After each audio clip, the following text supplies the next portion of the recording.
Continue करेंगे। आज हम लोग हेटेरोट्रॉपिक न्यूट्रिशन के बारे में बात करेंगे। कल हम लोग ऑटोट्रॉप्स के बारे में बात किए थे। तो ऑटोट्रॉप्स के बारे में कल हम बता दिए थे कि ऑटोट्रॉप्स क्या होता है, ऑटोट्रॉपिक न्यूट्रिशन क्या होता है।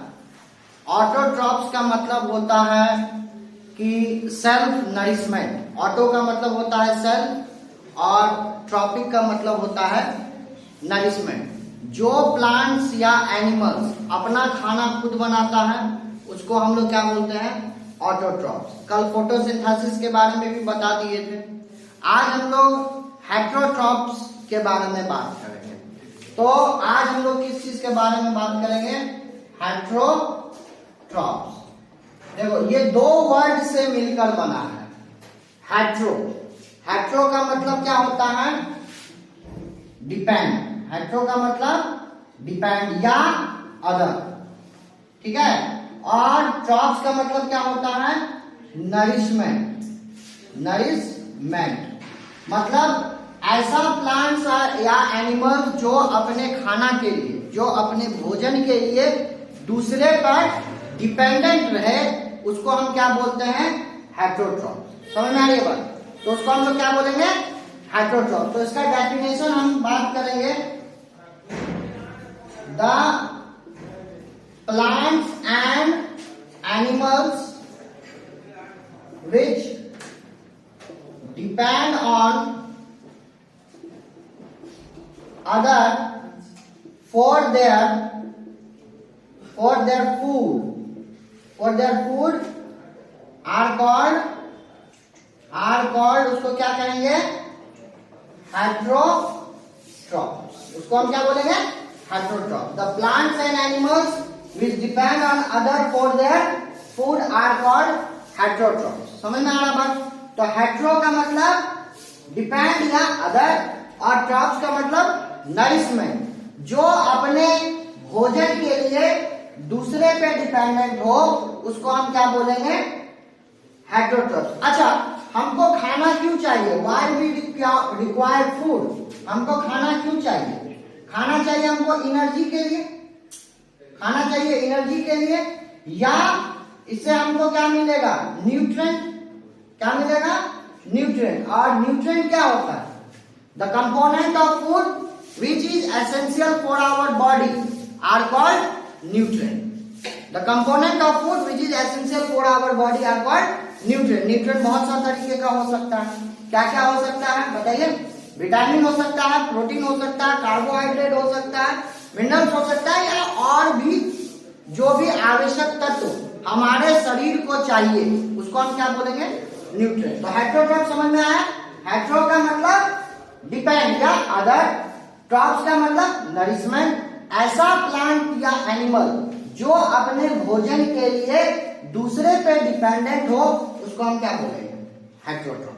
अब चूंकि हम अभी न्यूट्रिशन इन प्लांट पढ़ रहे हैं तो सिर्फ हम प्लांट के बारे में बात करेंगे। जब हम न्यूट्रिशन इन एनिमल के बारे में बात करेंगे तो ऑटोमेटिक जब एनिमल्स के बारे में बात करेंगे तो कौन सा मोड के बारे में बात करेंगे, हेटेरोट्रॉपिक मोड ऑफ न्यूट्रिशन के बारे में बात करेंगे। तो बेसिकली हेटेरोट्रॉप्स प्लांट जो है उसको तीन पार्ट में क्या किया गया, तीन तरीके का होता है, ठीक है। कौन कौन सा? सबसे पहले होता है इंसेक्टिवोरस प्लांट। क्या इसको बोलते हैं, इंसेक्टिवोरस प्लांट। इसको हम मिटा दे रहे हैं। फर्स्ट होता है इंसेक्टिवोरस प्लांट, इंसेक्टिवोरस प्लांट। अब इंसेक्टिवोरस क्या होता है, इंसेक्टिवोरस ऐसा, इसको हम कार्निवोरस प्लांट भी बोलते हैं, कार्निवोरस प्लांट। इसको हम क्या बोलते हैं, कार्निवोरस प्लांट। इसको कार्निवोरस क्यों बोलते हैं, क्योंकि ये दूसरे फ्लाइज को क्या करता है, खाता है, इसीलिए इसको हम क्या बोलते हैं, कार्निवोरस बोलते हैं। अब इंसेक्टिवोरस प्लांट, क्यों इसका नाम इंसेक्टिवोरस प्लांट? देखिए, इंसेक्ट का मतलब जो कीड़ा मकोड़ा है, वोरस का मतलब फिर वही बात आ जाता है, खाने वाला। उसको हम, ये ऐसा प्लांट होगा जो अपना भोजन कहां से लेता है, दूसरे इंसेक्ट से लेता है। सो these plants these plants derive their food from other insects. ठीक है, अब दूसरे इंसेक्ट्स से लेता। अब अच्छा बात, क्वेश्चन ये आ रहा होगा दिमाग में कि ये इंसेक्ट से ही खाना क्यों लेता है? चूंकि इसका नाम इंसेक्टिवोरस है, इसीलिए। देखिए इसमें दो बात है, चूंकि इसका नाम इंसेक्टिवोरस प्लांट है इसीलिए ये अपना खाना इंसेक्ट से लेता है। और दूसरी बात होता है कि इसमें deficiency of nitrogen, deficiency of nitrogen, nitrogen का कमी भी होता है इस प्लांट में, इसीलिए वो अपने बॉडी स्ट्रक्चर को इस तरीके से डेवलप कर लेता है कि उसका मुंह खुला रहता है कुछ इस तरीके से। अब इस पे आके इंसेक्ट्स बैठा, बैठने के बाद क्या होगा, धीरे धीरे धीरे धीरे धीरे धीरे वो अपने मुंह को क्या करेगा, बंद कर लेगा, और बंद करने के बाद उसको वो डाइजेस्ट करेगा। क्योंकि डाइजेशन में डाइजेस्टिव जूस चाहिए, हमारे पेट में भी डाइजेस्टिव जूस होता है, बिना डाइजेस्टिव जूस या एंजाइम के खाना पच नहीं सकता है। तो हो आपको इंसेक्टिवोरस समझ में आ गया होगा, आ गया समझ में इंसेक्टिवोरस? इंसेक्टिवोरस का मतलब क्या हुआ, जो अपना खाना दूसरे इंसेक्ट से क्या करे, डिराइव करे, that are known as insectivorous plant. दूसरे टाइप का प्लांट होता है सेप्रोफाइट्स, उसको हम सेप्रोट्रॉप्स भी बोलते हैं। क्या बोलते हैं? सेप्रोफाइट्स या सेप्रोट्रॉपिक। क्या बोलते हैं? सेप्रोट्रॉपिक। क्या बोलते हैं इसको? सेप्रोट्रॉपिक। अच्छा, इसका नाम सेप्रोफाइट्स क्यों पड़ा? सेप्रोफाइट्स का मतलब ऐसा प्लांट जो अपना खाना दूसरे डेड एंड डिकिंग एनिमल से प्राप्त करे या प्लांट से प्राप्त करे। ऐसा plant, those plant which drive their food from dead and डिकिंग matters, है ना, जो डेड और जो मर गया, जो सड़ रहा है, उससे अपना खाना को क्या करेगा, प्राप्त करेगा। एंड फॉर एग्जाम्पल, घर में हम लोग ब्रेड खरीद के लाते हैं, ब्रेड को जब हम ऐसे खुला छोड़ देते हैं तो कुछ दिन के बाद उसमें क्या हो जाता है, देखोगे फंगस लग जाता है, जिसको हम लोग हिंदी में पपड़ी बोलते हैं, लग जाता है। तो वो क्या होता है, वहां फंगस लग गया, अब उस ब्रेड को तो खा नहीं सकते, वो अपना खाना वहां से क्या करेगा, डिराइव करेगा, इसीलिए इसका नाम क्या पड़ा, saprophyte. Saprophytes are those plants which derive their food from dead and decaying organic matters. तो लिखेंगे saprophytes are those plants which derive their food from dead and decaying organic matter, है ना। Dead and decaying organic matter से जो अपना खाना को प्राप्त करता है उसको हम क्या बोलते हैं, सेप्रोफाइट्स। समझ में आया? जैसे एक एग्जांपल ले लेंगे, फंगस, फंगी, एग्जांपल हो गया फंगी। फंगी अपना खाना कहां से लेता है, दूसरे डेड एंड डिकिंग एनिमल से लेता है या प्लांट से लेता है, इसको हम क्या बोलेंगे, सेप्रोफाइट्स। समझ में आया? और लास्ट प्लांट कौन सा है बताइए, सिम्बायोटिक प्लांट। लास्ट प्लांट कौन सा है, सिम्बायोटिक प्लांट। मिटा दे इसको। अच्छा, अब तीसरा है सिम्बायोटिक प्लांट। Symbiotic plants. अब सिम्बायोटिक प्लांट्स का मतलब क्या हुआ, those plant which live in association with other plants and share their nutrient as well as shelter. ऐसा प्लांट जो दूसरे क्या होगा, प्लांट के साथ रहता भी हो, उसका भोजन भी क्या करेगा, शेयर करेगा, और उसके साथ में वो बड़ा भी होगा एसोसिएशन में। ठीक है, तो लिखेंगे symbiotic plant, those plants which live in association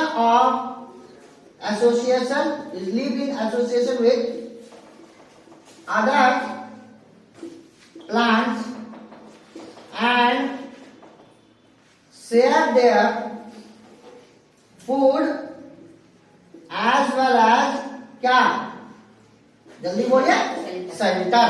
shelter का मतलब क्या हुआ, घर, मान के चलो। तो इसको हम क्या बोलेंगे, सिम्बायोटिक प्लांट। ऐसा प्लांट जो अपने भोजन के लिए क्या करता है, दूसरे प्लांट के पास रहता है। ठीक है, बच्चा सब नहीं होता है, जैसे माँ बाप के पास रहता है कि नहीं। जब छोटा रहता है उसके बाद धीरे धीरे बड़ा होता है तो बच्चा क्या करता है, बाप को बोलता है चलो चलो चलो निकलो, हो गया तुम्हारा काम। तो वही सिम्बायोटिक प्लांट है। जब छोटा रहेगा अपने पिताजी के पास है, कोई बड़ा पेड़ के पास है, धीरे धीरे उसका न्यूट्रिएंट को क्या करेगा, लेगा और उसके एसोसिएशन में रहेगा। एसोसिएशन का मतलब छत्र छाया, एसोसिएशन का मतलब क्या, छत्र छाया में रहेगा और बड़ा भी होगा।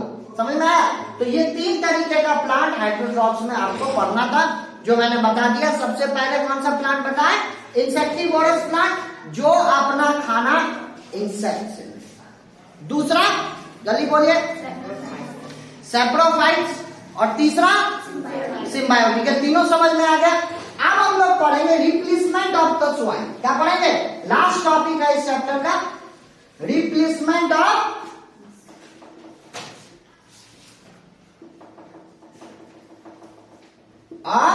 सॉइल।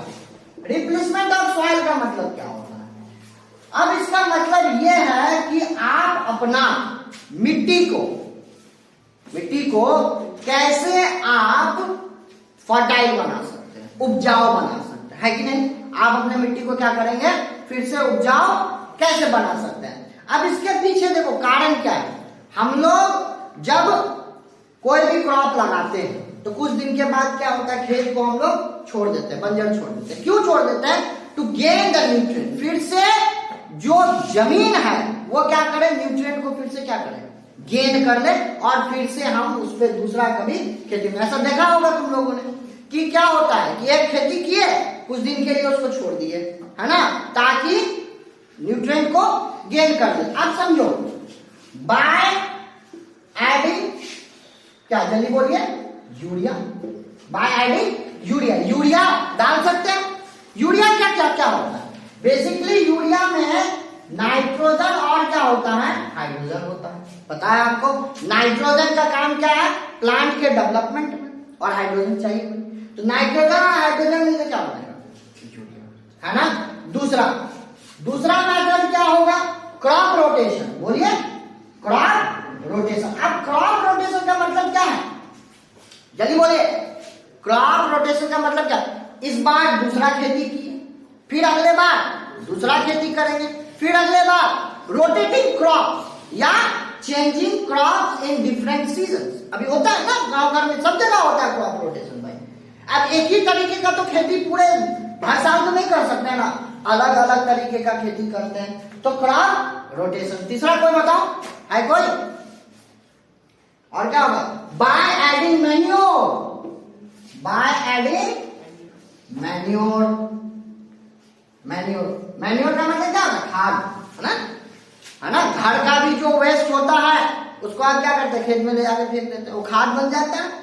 ये 3 तरीके, बहुत सारा और भी तरीका हो सकता है, बट आपको ये 3 तरीका ही पढ़ना है। क्या, बाय एडिंग यूरिया। यूरिया जब हम ऐड कर देंगे सॉइल में तो उसको नाइट्रोजन मिल गया, और nitrogen helps in the development of plant, ये बात हमको पता है। दूसरा क्या है, क्रॉप रोटेशन, मतलब bye planting different crops in different season. Her season में हम क्रॉप को क्या करेंगे, चेंज करेंगे। क्यों करेंगे, to maintain the fertility of the soil, ताकि मिट्टी का फर्टिलिटी क्या रहे, मेंटेन रहे। और तीसरा क्या, बाय एडिंग मैन्योर, जो भी खाद है, ऐसे एनिमल्स का, जो भी गाय का गोबर को हम लोग क्या करते हैं, जो भी उसका वेस्ट होता है उसको ले जाके खेत में फेंक देते, तो वो मैन्योर बन गया, है कि नहीं।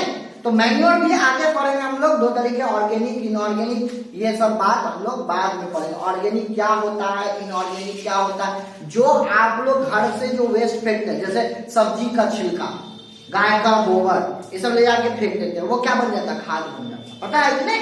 प्लास्टिक को डंप नहीं करना चाहिए, क्योंकि प्लास्टिक क्या करता है, सॉइल का फर्टिलिटी को क्या कर देता है, खत्म कर देता है। तो ये चैप्टर आप लोगों का यहाँ पर क्या हो जाता है, समाप्त। इससे रिलेटेड अगर आपको कोई भी क्वेश्चन है तो क्या करेंगे, कमेंट करेंगे, पूछेंगे हमसे, है कि नहीं। और पूछने के बाद नेक्स्ट चैप्टर कौन सा पढ़ाएंगे ये भी आप लोग हमको बता सकते हैं कि आपको किस चैप्टर में दिक्कत है, चाहे वो सब्जेक्ट साइंस हो, चाहे वो मैथ हो, चाहे कोई अदर सब्जेक्ट हो। साइंस का क्लास 7 का first chapter nutrition in plant खत्म हो गया। न्यूट्रिशन से रिलेटेड आपको अगर क्वेश्चन में दिक्कत है वो पूछेंगे, और आप लोग एनसीईआरटी का जितना भी क्वेश्चन है उसको क्या कर लेंगे, सॉल्व कर लेंगे, है ना। एनसीईआरटी का बुक आप ऑनलाइन डाउनलोड कर सकते हैं, ठीक है। और उसके बाद क्या करेंगे, आप उसको बना लेंगे। समझ में आया। तो ये चैप्टर यहाँ खत्म। आप पूछेंगे, हमको बताएंगे कौन सा चैप्टर आपको क्या करना है, पढ़ना है, चाहे वो साइंस हो, चाहे वो मैथ हो, चाहे वो क्लास 7 हो, चाहे वो क्लास 8 हो, 9 हो, 10 हो, उसे फर्क नहीं पड़ता।